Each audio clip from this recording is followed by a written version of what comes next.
Bonjour tout le monde, c'est Maud, on se retrouve pour une nouvelle vidéo. On va parler du book haul du mois de janvier et je fais un test sans micro parce que clairement ça fait 5 minutes que je fais des tests et ce micro grésille toujours. Donc j'arrête là, je fais sans micro, j'espère que vous m'entendrez bien. J'espère que la qualité ne sera pas trop dégueulasse, mais bon, il faut que j'en achète un autre. Clairement, il le faut, c'est une dépense qu'il va falloir que je fasse parce que je commence à en avoir vraiment marre. Hein? Allez, c'est pas le propos, on va passer directement à mes achats, mes réceptions du mois de janvier.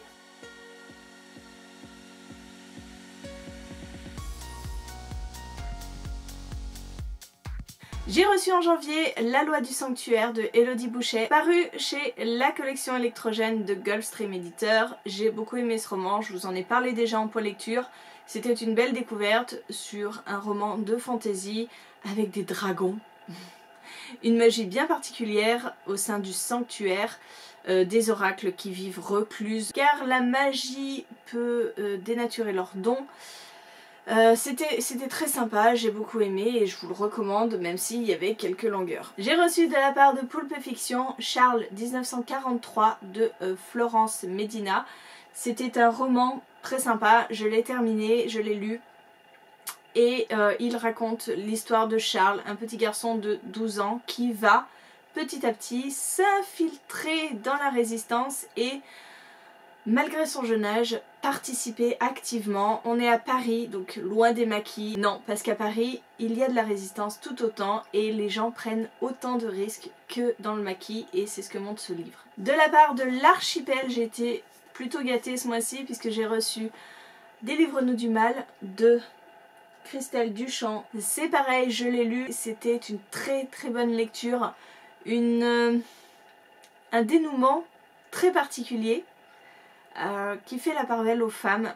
Malheureusement, on est dans un roman sur 3 temporalités en 2018, 2019, 2020 et 3 affaires qui se regroupent en une et je vous laisserai le découvrir parce que je vous dis, le dénouement est assez original et très bien construit. J'ai reçu aussi le tome 4 et le tome 5 de la saga de Dean Koontz avec le personnage principal de Jane Hawke. Donc ce tome 4 est sorti chez l'Archipoche là le 3 février, donc il s'appelle La Porte Interdite. Et donc on suit Jane Hawke encore pour ce 4e volume et le 5e volume, la résolution de cette saga que j'attends depuis déjà quelques années, hein, Fenêtre sur la peur de Dean Koontz qui paraît chez l'Archipel à la même date que celui-ci en poche. Et c'est la fin, voilà, ça va être la fin.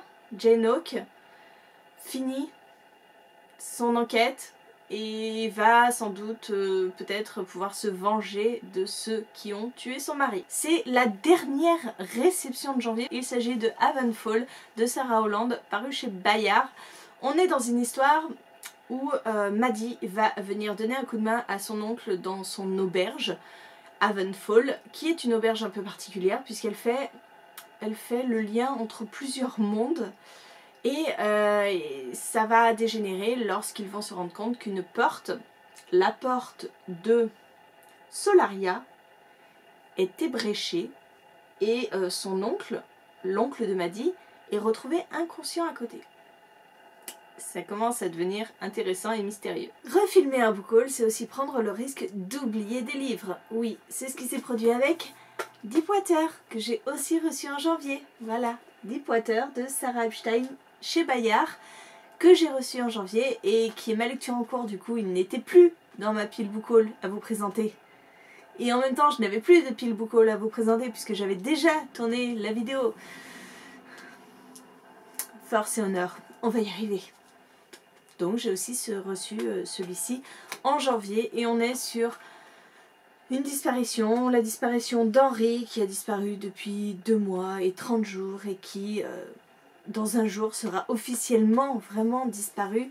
Et on va suivre Chloé qui n'a toujours pas digéré cette disparition, qui cherche toujours à comprendre ce qui s'est passé et où est Henri. Et elle n'est pas la seule puisqu'ils étaient un groupe de 7 amis et voilà, on va essayer de retracer un petit peu ce qui s'est passé avant la disparition, avant cette fameuse tempête et comprendre où est Henri. Moi-même je ne le sais pas encore puisque je n'ai pas encore fini le livre. Voilà, ça a été mes réceptions pour le mois de janvier. J'attends encore plusieurs réceptions puisque Scrineo sont largement en retard puisque pas mal de leurs livres sont parus et qu'on ne les a pas encore reçus, donc j'espère que ça va arriver très bientôt. En attendant, j'ai fait un achat au mois de janvier et vous allez vous demander ce qui m'arrive, j'ai acheté un livre en VO. Voilà, un livre en VO. Mais c'est le 4e tome de Une Braise sous la cendre qui ne sera jamais édité en français, jamais traduit, donc on s'est un peu entraîné avec Marilyn, avec Tess pour lire ce 4e tome. J'espère qu'elles vont être sympas avec moi et qu'elles vont me traduire pas mal de choses parce que je pense que je ne vais absolument rien comprendre. C'est écrit tout petit et c'est un gros pavé. Oh, il fait 520 pages. J'ai peur, mais ça m'énerve de ne pas avoir la fin de cette saga. J'ai quand même lu 3 tomes en français et ils n'éditent pas le 4e, donc ça me fout les boules. Donc on va tester, s'il le faut, j'y passerai l'année, mais je veux lire ce 4e tome. Mais j'ai un peu peur de la mythologie quand même, qui est un peu complexe dans Une Braise sous la cendre. Donc j'ai un peu peur du vocabulaire. Sachant que le dernier livre en anglais que j'ai commencé, voilà, à l'endroit, c'est mieux, For the Wolf, et ben j'ai pas avancé quoi. Je suis toujours à la page 110. J'y arrive pas à me mettre dans un livre en anglais. Donc j'espère réussir à le lire. Et enfin, alors ce sont 2 livres que... Alors c'est pas moi qui les ai gagnés, c'est Lionel qui a participé à un concours en même temps que moi. Et en fait, il a gagné le tome 1 et le tome 3 de la saga Yggdrasil de Myriam Kayono. C'est une saga que j'aime beaucoup, j'ai lu le tome 1, j'ai lu le tome 2 et il me reste encore le tome 3 à lire. Et Lionel a participé, il a gagné. Alors ce sont normalement des livres moches qui restaient à Myriam. Et franchement je vois pas en quoi ils sont moches parce qu'ils sont même pas abîmés, je n'arrive pas à voir. Bref, de toute façon ils sont dédicacés au nom de Lionel donc je vais les garder. Et puis je vais voir ce que je fais de mes autres tomes. Ça sonne, je reviens. Mais qu'est-ce que c'est que ça? Vous trouvez que ça ressemble à un livre ça? Oh, il est tout... Alors si c'est un livre, il est tout gondolé. Ouais, on est dans un book haul donc... Mais c'est quoi ce truc? Donc c'est bien un livre. Waouh, dis donc. Il s'agit de Every Line of You de Naomi Gibson chez Phipps. Donc c'est Big Bang, enfin c'est le groupe Brajlon qui m'envoie ce livre que je n'avais jamais reçu de l'année dernière. Et du coup je leur avais fait part du fait que je l'avais jamais reçu. Et je viens de le recevoir. Mais vous avez vu l'emballage? Bon je vais leur faire un petit mail comme quoi je l'ai bien reçu. Par contre il a pris un coup de cutter sur le dos. C'est un peu dommage. Vous le verrez pas à la caméra je pense. Ça fait pas la mise au point. Je sais pas si vous le voyez.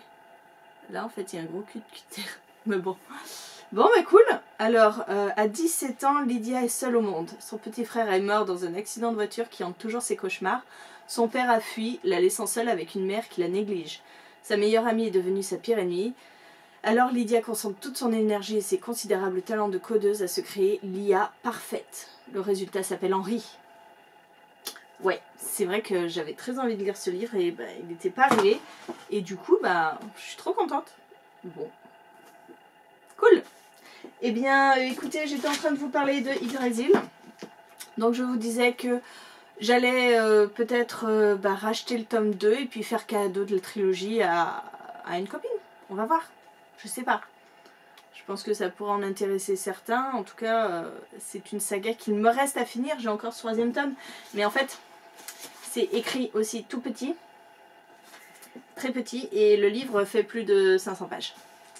Vous comprenez pourquoi j'attends un petit peu, mais en tout cas, c'est une très bonne saga de science-fiction. Et c'est cool parce qu'on a même des petits goodies à l'intérieur. Donc, merci Lionel d'avoir participé et gagné ça. Voilà, écoutez, c'en est terminé pour cette vidéo. J'espère que la qualité audio est pas trop mauvaise sans le micro. prochain objectif, racheter un micro, encore une fois, mais bon. Ah, on fait une piscine, hein, donc on peut pas non plus... hein. Bref, merci d'avoir regardé cette vidéo jusqu'au bout. N'hésitez pas à me dire en commentaire sur quel livre vous avez craqué au mois de janvier ou même maintenant. Et puis moi, en attendant, je vous fais des gros bisous. Je vous souhaite une très bonne journée, de très bonne lecture. Je vous dis à très bientôt pour une nouvelle vidéo.